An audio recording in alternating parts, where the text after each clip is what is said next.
Hello and welcome to another episode of Crystal Confab. I am, of course, joined by the incredible Nicholas and Adam, and we are going to be talking about arguably one of the most famous rocks known throughout history. And I think we all have some really deep connections, and I hope you know that we know about Lapis Lazuli, and we're going to dive in. Are you ready, boys? I'm ready. How about yourself, Nicholas? Oh, I am very ready. And this is certainly something that's special to me and special to my practice. Yeah, I well, tell also, us a little bit about it. You normally know some interesting facts about history. It is associated with Egypt, but it doesn't come from Egypt, does it? no, it does not. It comes from very few places on Earth, although more places than I think the average person expects. We've certainly got our beautiful lapis that is sourced from Badakhshan Mountains in Afghanistan, and we'll say kind of throughout that kind of lower end of the Himalayas nearby into Pakistan. We've got the denim lapis from Chile, but there's lapis from California and Colorado here in the US. I've heard of at least one deposit of lapis lazuli in Australia. It is famously from Russia. I have a piece on its way to me from Russia as we speak because it's a location I don't have represented in my collection. So it can be found in other spots, although it has certainly never been plentiful by the standard of most other things, particularly in the ancient world. And the words lapis lazuli are borrowed into English, and it basically means blue rock. Because, I mean, that's what it is. And I love that Kyle um, announced it as a rock because it's not a single crystal. It is a metamorphic rock. It starts out, its life cycle begins, if you will, at the bottom of the primordial seas. The buildup of coccolithophores and other calcium-rich detritus ends up in the bed of the ancient seas, eventually solidifies into limestone, and only through a process called orogenesis is it thrust heavenward. It meets other rock types along the way. They get friendly. They squish and squeeze and bend and exchange some ingredients, and we end up with this beautiful transfigured piece of blue stone. But there are clues about that metamorphic environment. So, I've got a piece here, and you might see that there's some bands that appear in it. When we look at it in cross section, though, we see a physical property and optical property called foliation. And basically, what happens in a metamorphic rock like this and many others, we see that foliation as a result of the amount of pressure that it's been put on. And so different ingredients with different melting points kind of pool together and form those individual strata. So it is one of those things where it's hard to mine and has been for a really long time. And because it comes from the rooftop of the world, has been associated with the celestial sphere, with being close to the gods. Of course, it resembles the night sky. If we use a little bit of imagination, we can see those flecks of golden pyrite and swirls and streaks and folia of white calcite. We've got that beautiful network of the deep blue lazurite, and there can be as many as 2 dozen or more accessory minerals in any given sample, whether or not we can see them with the naked eye. Hauyne and other sodalite group minerals and diopside are just a handful of the common ones that we tend to overlook. But this is such a rich and storied stone. It's been used for pigments, it has been used for carving amulets.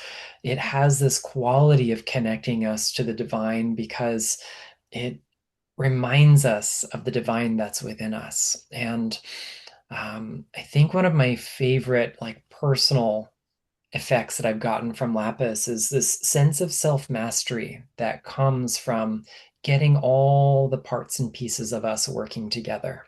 So if we imagine the kind of geological journey that lapis lazuli takes, it begins as sediment on the seafloor. It is about as humble as it comes, as low-lying as it comes, literally the lowest elevation on Earth below the sea, and now is found in some of the tallest mountainous regions on Earth and is now close to the heavens. And it kind of represents the dual nature of humanity, that we are made of earth stuff. We are, made out of the same stuff as everything else, but also everything else is made out of the dust of stars. We are both humble and noble at once, and it is this reconciliation of seemingly opposing forces that can yield an immense perspective on life.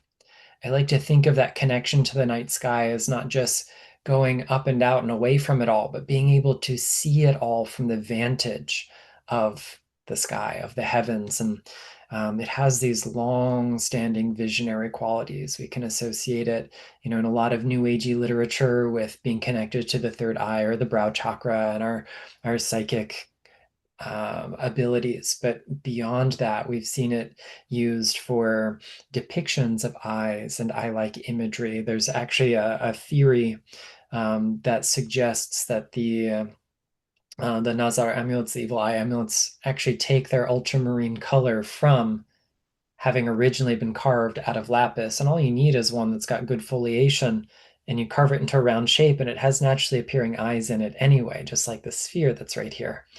But ultimately, this gift of perspective allows us to get just enough distance from stuff that might feel like it is throwing sand in the gears of life so we can understand what makes everything tick. And ultimately, I find that the biggest gift of Lapis is harmonizing what's going on in our head and what's going on in our hearts. And to most of us who live in the so-called Western, so-called modern world, we have this idea, this framework that our intellect and our emotions are disparate pieces of us. And as a result, they often conflict with one another. How we feel we should be in life often looks different to what we think we ought to be doing in life. And so we get this misalignment of what can be rewarding and fulfilling and what we're told we ought to be doing anyway, with or without the same kinds of rewards and fulfillments. And there is an expression in Japanese that encapsulates both heart and mind together as a word. We might pronounce it kokoro, sometimes shin, sometimes a couple other ways, but it is both heart and mind. And it is mind in this kind of non-Cartesian sense, the sense that is bigger than just the sum of its parts. It is not individualized like we are, but maybe individuated from a larger source, like a drop in the ocean can retain its identity of droplethood, but is still part of the ocean. And Lapis grants this wonderful reconciliation between heart and mind. So we start to realize that all the parts and pieces of us are not so separate. They're not so distinct. They're not at odds with one another, not deep down. That is a projection, that is baggage we get from the world around us. And as we allow all the different facets of self, body, mind, spirit, emotions, and beyond to work in concert toward a coordinated and harmonious outcome, then everything in our life changes. The fact that this stone has once been reserved for royalty and for very sacred priestly classes of people as well suggests that there is a kind of agency symbolized by this stone. Of course, you'd have to be wealthy to afford it, but the real wealth isn't necessarily our buying power, how big a hunk of lapis we can buy, but how much of ourselves we can invest in what we do. And when our heart and our mind in particular work together towards our real life's work, whatever calling that might be on earth, all of a sudden we find ourselves just rich with opportunity and experience. And of course, chances to serve others as well. And Nicholas, I know recently you shared on your Instagram stories that the Luminous Pearl, that sometimes Lapis Lazuli wasn't cherished just for being the stone or rock that it is, but they'd actually crush it up. Yeah, so it's long been used as a pigment. If we go back um, and find, whether it's medieval manuscripts, illuminated characters, if we go to Egypt, if we go to other parts of the world that had access to lapis as pigment via trade routes, it has been used. It takes quite a bit of effort to get there. You have to mine the raw material, which is far away, and especially in a pre-modern world without hydraulic equipment and engines. It's a lot of work to climb rope ladders and long bridges to get up to the mountains and fill a basket of this and then carry it down on your own back. And then that's probably the least labor intensive part of the process. Then it's got to be ground and it has to be purified. And you have to be able to separate, in particular, much of the calcite and pyrite from it, which yields very, very little. Even with a really fine piece of lapis, like this one I'm holding, by weight, by mass, the majority of it is still calcite. The little tiny blue crystals, little pigment centers that are in there are held interstitially between the calcite that has been further metamorphosed. But definitely that pyrite has to come out because it will give you a dull grayish color otherwise. And finally, when all of that happens and it's been filtered and purified, you can dry it out, grind it down some more to a really fine powder, and then add whatever your medium or binder is going to be. That could be oil, that could be egg white, it could have been any number of mixtures of things in the ancient world. And although fine ultramarine pigment, a word that means beyond the sea because it is bluer than the sea, but it also denotes the great extent to which it was traded by sea and beyond. You can get natural ultramarine pigment today, although most of it is synthesized. It is very expensive. The museum that I work for, on a couple of occasions, we've had to source natural ultramarine pigment for a couple exhibits. And the art department on campus is always really happy when we want to donate it at the end of an exhibition. I can imagine. Is there any historical reference to it actually being used in makeup as well? For sure. We do have some evidence that in Egypt and Nubia in particular, it was used for makeup. We also have to remember that they ground up things like antimony sulfides and lead sulfides and lots of other things that we wouldn't use in makeup today. I'm not sure how far widespread it was outside of, we'll say, the kind of Saharan Northern African region, mostly because I've never made an in-depth study of it in makeup or pigment form. But that is something that might be worth a deep dive someday. But I think it's best to keep it as a stone that it is and work with it that way rather than crushing it up and wear it for eyeshadow for a Sunday night out, for sure. One thing I wanted to throw at you two today is often I get people come and talk to me about crystals that go missing. Now, sometimes I think crystals go missing just because we're clumsy and we put them in the wrong place. But there does seem to be this occasion where mysteriously a crystal just totally vanishes and you can't find it absolutely anywhere. Now, when people have asked me about this, they're like, why does this happen? And sometimes I relate it to maybe the fact that, just like people, crystals, when they have had enough of us, they either have a breakdown and they'll break in half, and we've talked about that in previous episodes, or they break up with us and they just vanish mysteriously. Now, when I ask people what crystal it is that's gone missing, 50% of the time it's any other crystal, but it seems 50% of the time it's Lapis Lazuli. And for me, it's been 20 years or probably 15 years. I used to have this beautiful pendant of the goddess Isis, and her wings were inlaid with lapis. And I was wearing it one day, and then at the end of the day, it wasn't there. And I'm like, but I was only at a friend's house and drove home. And they looked everywhere, looked in the car. I don't know where it went. It kind of baffles me in this way. And I found it really interesting because I find if I could personify Lapis Lazuli, it's kind of she's very regal. She's like a queen. And whereas other crystals will kind of work with you to kind of guide you towards them, Lapis really does sit on her throne and go, I'll work with you when you're at my level and I'm not going to stoop down to your level in that way. Have either of you found that, or have either of you found crystals going missing and heard anything about Lapis in particular? Kyle? I haven't particularly heard of lapis going missing, but I've heard of like people not wanting to work with lapis, like looking at it going, yes, it's pretty, but going, no, I don't want to work with you and I'm not ready to. And I think maybe that's giving off a little bit of that, like, if you're not ready, there's no point. And I think that kind of embodies a little bit of how Lapis works. It's like very much on its own schedule. It's not going to be rushed and pushed into things, I think, energetically when I've worked with it. But as far as it going missing, I would like to look into that one a bit more. Yeah. Nicholas, have you had any experience with that? You know, I think probably more than 90% of the time when crystals go missing, it's the same as when they break, and it is user error, intentional or not, it's still the way it goes.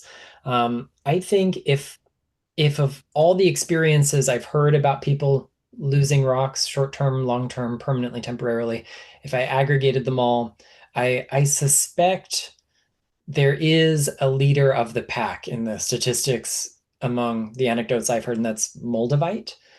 People really seem to find Moldavite going missing, and again, I still think in most of those cases it's probably user error. I do have one pretty miraculous story about a lost crystal, though. It is not lapis. It was a piece of like really, really old stock, like impossible to find chevron amethyst from a particular vein that was mined out in the mid 80s and had these like beautiful chevrons of not just the white quartz, but also bright red hematite. And they were just marvelous. And my very first Reiki teacher gifted me with one that was so near and dear to my heart. And I took it to the beach one moonlit night as a late teen, early 20 something, whatever it must have been. And I lost it at the beach in the water, like come out of the water. It is not in my bathing suit pocket, and that is it. And 2 weeks later, I found it on my bathroom counter. And I have no explanations for this. All of my friends helped me search my car and all of my belongings. It was gone. I got nothing. So maybe 1 out of 100 times something really woo happens, and I happened to be on the receiving end of that once. Wow, that's amazing. But yeah, she definitely has a real regal kind of feel about her. I think she's, a very queenly kind of stone. Kyle, I think you find her to be really quite good for helping us to kind of adapt that regality as well.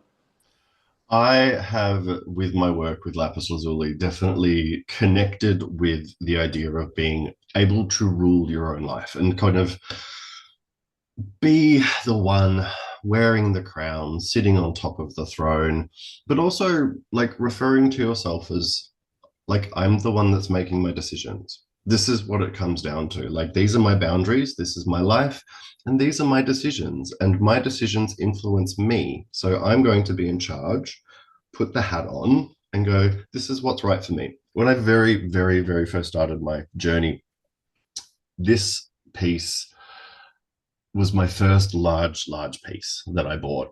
And I have had it sat on my desk for over a decade, and it has been an ally of support because I am a known people pleaser. I am a known overdoer, and I have constantly had to be reminded of like, make decisions on what is actually right for you.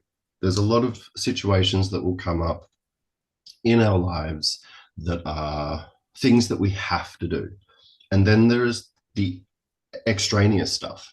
And when you start letting go of responsibility of the extraneous stuff, start giving that to the people whose responsibility it is, start delegating, start sharing out, start having people around you that are really good at what they are good at.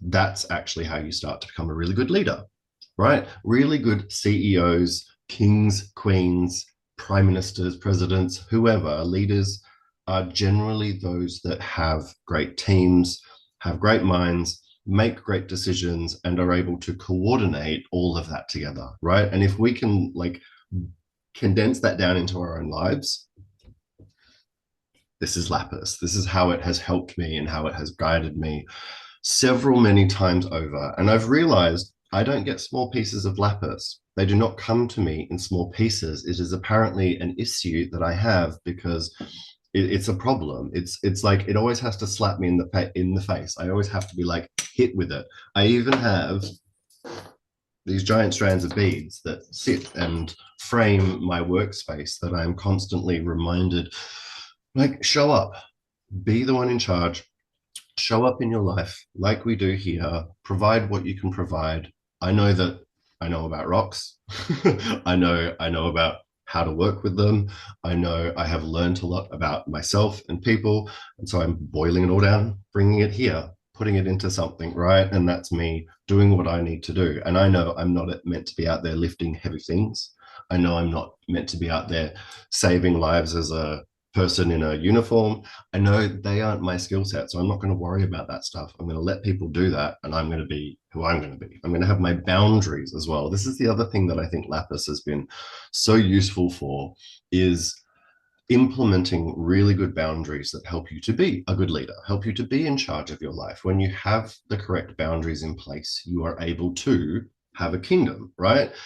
Boundaries and countries have borders that are like, some of them have fences, but for the most part, like you can literally walk from place to place in so many places. Like there are so many places in Europe where you go from one street to another and you're in one country. You cross a bridge, cross a river, you're in another country, right? Borders are as loose as they can be, but they are still in place, right? This person on this side of the border is this nationality and this person is this nationality. And you can have that, this is mine and this is yours, but we can still share it.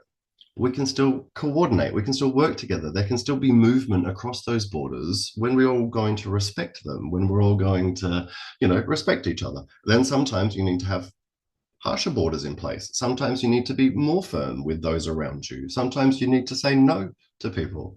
And that's where, again, Lapis Lazuli is really, really helpful and has helped me as that, like, sometimes you need to say no to other people because this is my boundary, this is my border, this is my kingdom. You've overstepped the boundary, you've disrespected me, so I'm actually not going to let you in anymore. I find it actually is empowering when you need to stand up for yourself without needing to shout or yell. And I have a really fun story that is a bit of a random one that comes with this very bracelet of Lapis Lazuli right here. I was going out late last year, to go to a gig, to go and see Solomon, who's a DJ. And I'm a big nerd when it comes to electronic music, dance music, and DJs. I actually really like to watch DJs DJ, like watch the mix. I'm a big nerd when it comes to that kind of thing. I made sure I bought a VIP ticket so I could be in the bit that overlooks the stage, so I could watch the guy, I could enjoy the set. It was me and one friend. It was just the two of us. We got there nice and early, secured a really nice spot. And about half an hour or an hour before he comes on, this very drunk woman decides to dance on over into our space, acting like, oh, she's my best friend. Let's all be best friends so I can take your good spot. And she was like, I'll be back later. And I was like, I don't care. I'm not moving for you. She did actually come back later, just as he started, assuming that she was going to be let in, and like was acting a fool. It was quite embarrassing for a grown woman, if I do say so myself. And she was like, why, what is your problem? Do you have a problem with me? I was like, I'm just trying to have a good time with my friend. I'm just trying to watch the thing. Like, that's all. And I turned away and I faced my friend, faced the stage, tried to have a good time. She proceeded to throw all sorts of words at me, said I was angry, said I was bitter, said I like was projecting all of this unhappiness because I basically said no in a really soft way. I didn't yell. It was this tone that I was like, no, I'm here with my friend. I've paid my money. I have earned the right to have a good time. Yes, I'm in a public space, but I'm also allowed to have my boundaries. Off she went. She disappeared.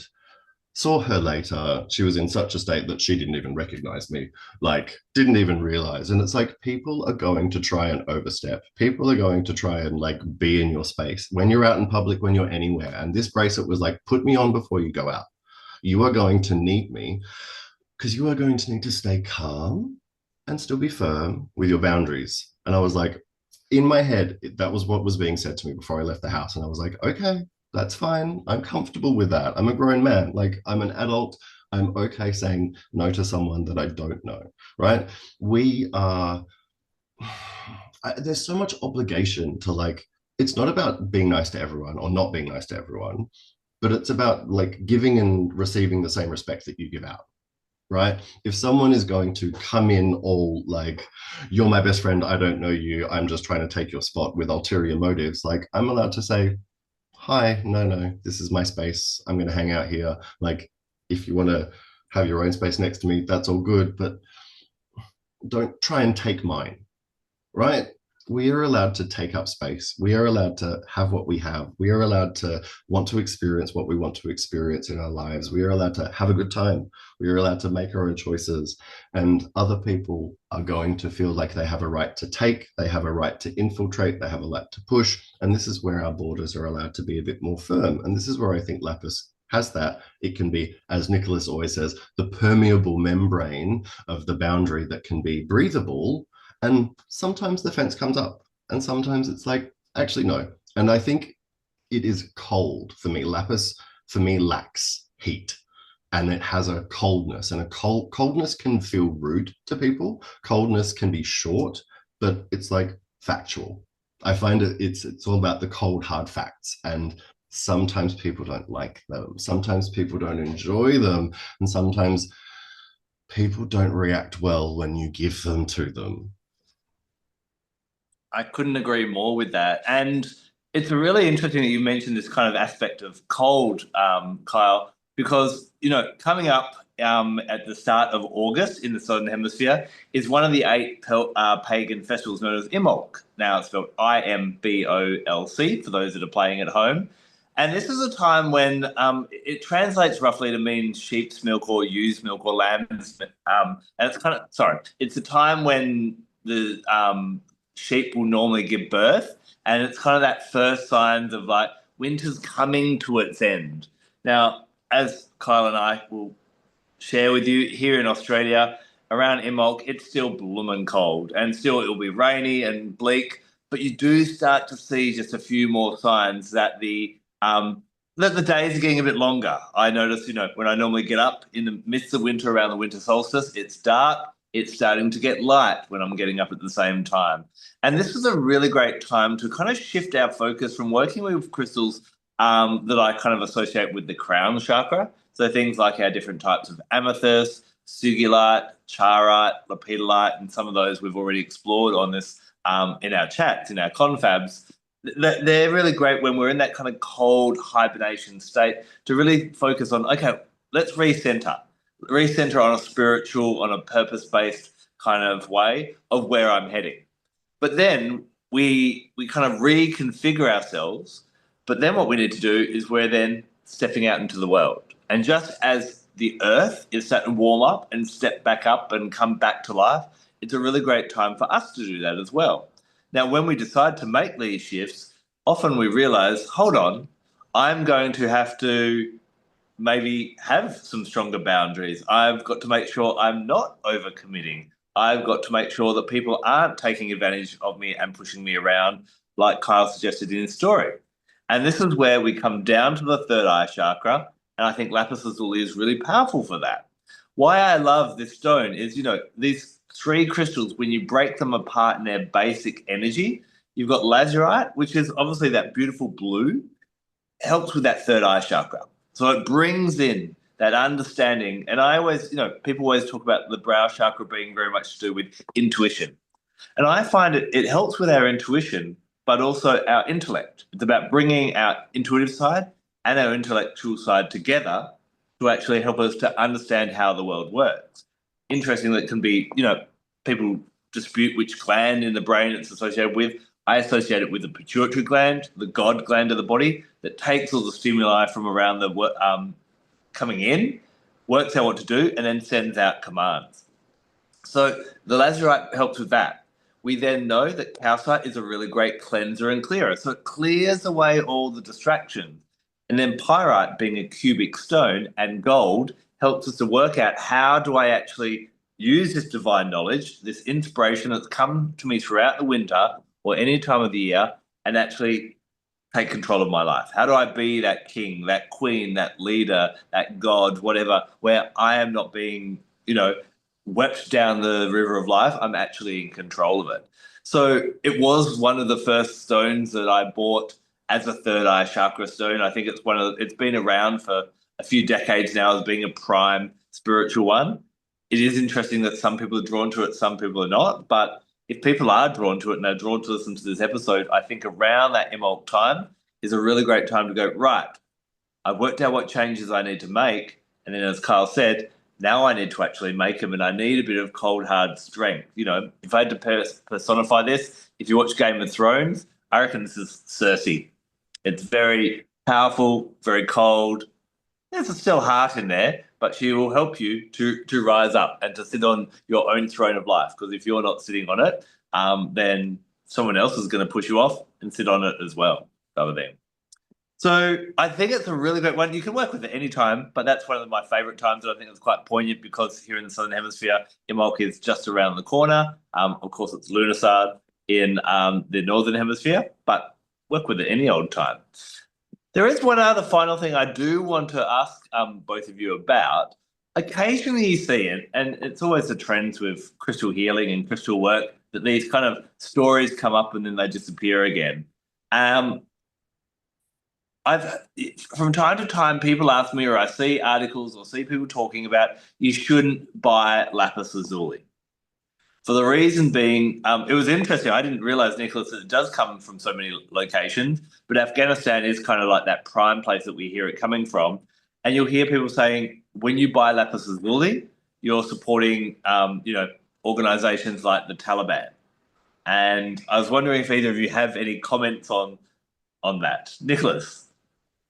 Yeah, so this is a really complex issue that is hard to give people a black and white answer. And so our rage bait headlines are always going to be making bigger waves than nuanced conversations. The truth is that the ethics of any mineral resource are always going to be gray. When we get to something that is involved in conflict, and specifically the argument that I'm seeing is that miners, subsistence miners, people whose sole source of income, in some cases for their families for generations now, is mining lapis in particular, but also other things, are basically forced to pay their way in and out of the parts of Badakhshan where lapis is mined. If they don't do this, they don't feed families. So the money that comes from the sale of that drives their business is in some cases going to organizations like the Taliban. It is in some cases funding munitions and firearms and the like, but it's also a heck of a lot more complicated.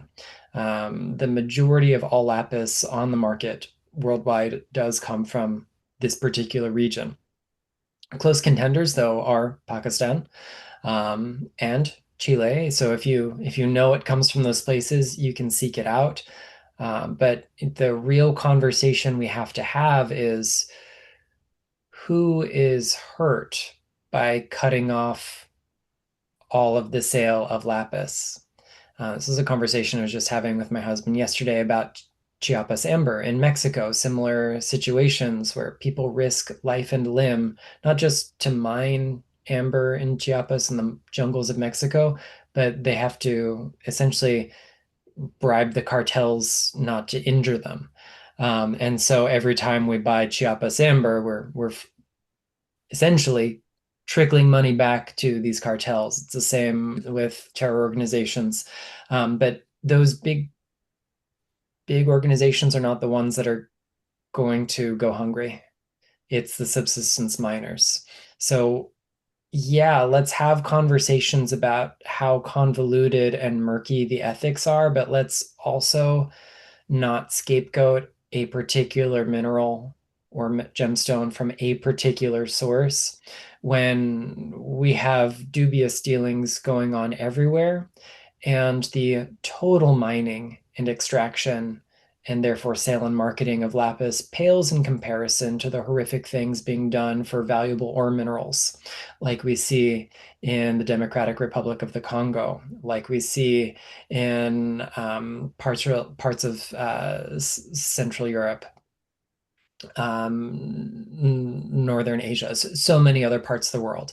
And truth be told, if we wanted to get better for Lapis and for none of those other people, then we are kind of missing the point of the humanity in all of this, that this should be something that we try to do across the industry. Sure, double think where that Lapis comes from, but don't assume that it has necessarily directly led to any more harm than any other rock you're going to encounter, because it is such a complicated talking point. Yeah, as you were talking just then, I was thinking, we spoke about Charat a couple of weeks ago. Should we stop buying Russian stones because of what's happening with the Russian-Ukraine conflict? In Africa, there's, lots of different things like that as well. So maybe, but supporting those families and cutting off that lifeline would be really important, wouldn't it, Kyle? It's one of those things that people like to choose a cause. And it's like, we can't choose all causes. I get that. But if you're going to choose a cause, understand the nuance behind it, understand everything behind it, because you now need to look at jadeite. You need to look at rubies and spinels from Myanmar. We need to look at cobalt-related minerals and copper-related minerals from Central Africa. We need to look at opal mining in Australia. Like, it's not all above board. Emeralds from Central and South America. Like, these are all places where minerals are not necessarily mined in all of the ways that we would like them. But if you look at ores, if you look at actual mining of gold, if you look at the things that are in our mobile phones and in our laptops, that is a bigger issue and a more complex one. And I think we should be grounded in what we get bothered by. I love that. I love that. And I think in a past conversation, just to echo that as well, how do we as one purchaser, as one buyer, make a difference in that? Well, probably, 20, 30 years ago, they didn't really worry about how they labeled food. They just kind of threw some ingredients on. But then the customer base started going, we want to know how much sugar in here, how much fat's in here, and so on. So sometimes a movement does start with just one person and then a second and a third. Just asking a shop, do you know where this lapis is from? They may not possibly know, but each time we ask that question, that goes down the supply chain, and eventually people might be going, well, okay, we need to say this is Pakistani lapis and this is Afghan lapis and this is Chile lapis and so on. So that can be one little thing we can do to kind of start that conversation, and to maybe in 20, 30 years' time, people will have to be more accountable for where our stones and our crystals come from. Well, that's Lapis Lazuli. She's, as Kyle said, she's cold, but she's powerful. She connects our heart and our mind. I love that example that Nicholas gave about cockerel, and that they don't always have to be separated. We'd love to know in the comment section, what do you think of Lapis? Are you a lover, or is she not kind of warm to you and you haven't warmed to her just yet? Maybe your time will come later on. But our time will come next week when we're back with another confab about another crystal. Until then, take care and blessed be.